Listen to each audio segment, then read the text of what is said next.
all the supplements I'm taking and all the ones I take in my on and off season basically. So start off with Animal Pack, which is just basically a multivitamin.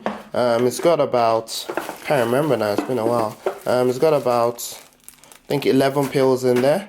So it's really good when I'm getting ready for shows because I need, I need to make sure I'm getting a balanced diet in terms of nutrients and in terms of vitamins. So I get this. We've got the Mega Multivitamin, which is what I tend to take during my off season. It hasn't got as much vitamins as Optimum as Animal Pack does.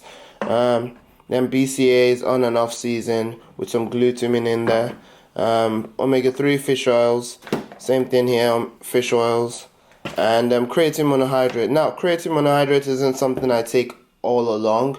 I take it sometimes in my off season. However, on season, I don't tend to take creatine monohydrate. I switch to HCl. HCl is something that I'll normally take all throughout, but at the moment I've run out, and I got these ones for free. Yeah. So next up is Quadroline. This is something that I take in my on season, last few weeks leading up to show, just to get me that extra shreds, if I have plateaued or anything like that. So glucosamine sulfates, this is something I have to take pretty much all year round, just because I had a knee injury from kicking a bag at the gym, and having glucosamine sort of makes it better. So I have about 2 to 3 grams a day. Sometimes I do go up to 4 if I am having a heavy leg session.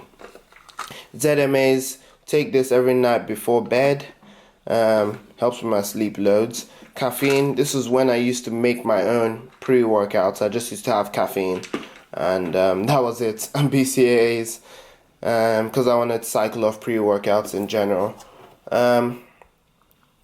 MRI black powder, this is probably one of my best. This and Hemorrhage by Nutrex, it's probably one of my best pre-workouts.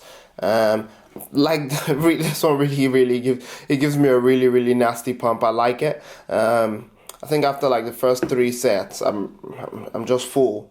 So I like this one. Same thing here, so I'll move that way. Then we've got Dino pre-workouts. Now I like this one over MRI because it's got beta-alanine. Now the MRI, you can sort of add in your own beta-alanine if you like. You can buy beta-alanine separately and add it in. But sometimes I just like it to have everything I want in it. Hence why I used to make my own pre-workouts. Next up is L-citrulline. Now this is something you want to invest in if you want really nice pumps at the gym. Most pre-workouts contain L-arginine, which is good as well, but more L-arginine gets broken down before reaching your bloodstream. So if you got L-citrulline, you'll be sure that more of it will get into your blood. So if it does get broken down, it gets broken down into L-arginine. So next up is Gold Standard Optimum Nutrition hydrolyzed whey protein, something I take post-workout. So what I tend to do for my post-workout is I have hydrolyzed whey, and then once I have that, 30 minutes later I have some carbs. It's a rule that Judge Farah gave, and it's something I've been following, and it's really done me wonders for my physique. Next up is Impact Whey Protein, just a regular whey protein. Have it in between the day with my meals or things like that. But when I wake up, I normally have this Optimum Nutrition, and after the gym session I normally have this, and then for the rest of the day I can have some Impact Whey Protein. That's what I'm looking like.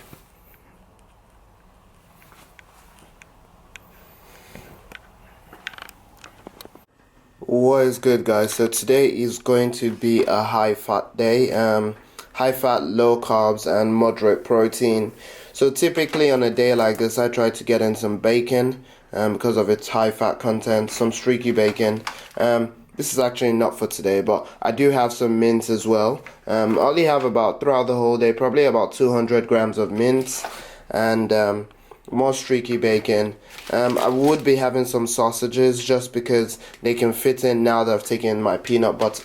Now that I've taken the peanut butter out of my high fat days, and I'll be having some halloumi cheese as well. For the other meals, I'll be having some salmon, and some vegetables, and some eggs, and maybe again I'll have a steak before bed. But try to focus on keeping my fat content high and my protein content moderately low and my carbs low. So it's almost like you know, a keto diet in sort of a way. That really works for me in terms of resetting my body and just shocking my body, you know, because normally I have high carbs, moderate fats. Sorry, high carbs, high protein, and moderate fats. But now I'm switching over to high fats, moderate protein, and low carbs. So Stella and I are just heading for a PSA meeting thingy. Basically, what's a workshop on employment? Yeah. I'm gonna have my meal, and then I think the workshop is gonna be for about 1 hour, 1 hour, 2 hours, 2 hours. Yeah. Doing the. Yeah.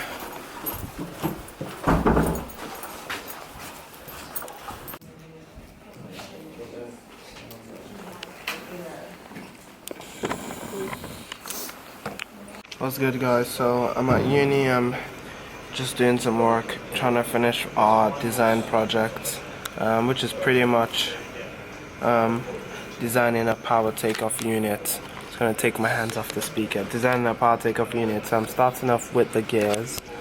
Yeah, pretty chilled stuff. Like SolidWorks, so that's good. I have to design the whole power takeoff unit. So I'm gonna be having my dinner now, or my sixth meal right now, which is salmon and some greens.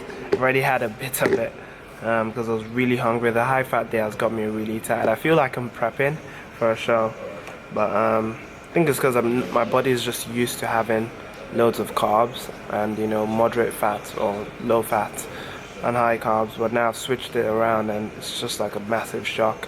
So I'm constantly hot and I'm really hungry. But yeah, I'm gonna stay here for about an extra hour and then I'll. What is good, guys? I've just woken up. Condition after a high fat day is looking like this. Okay, alright, there we go.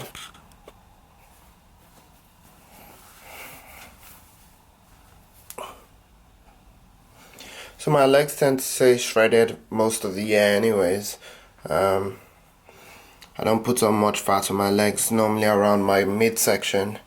But yeah.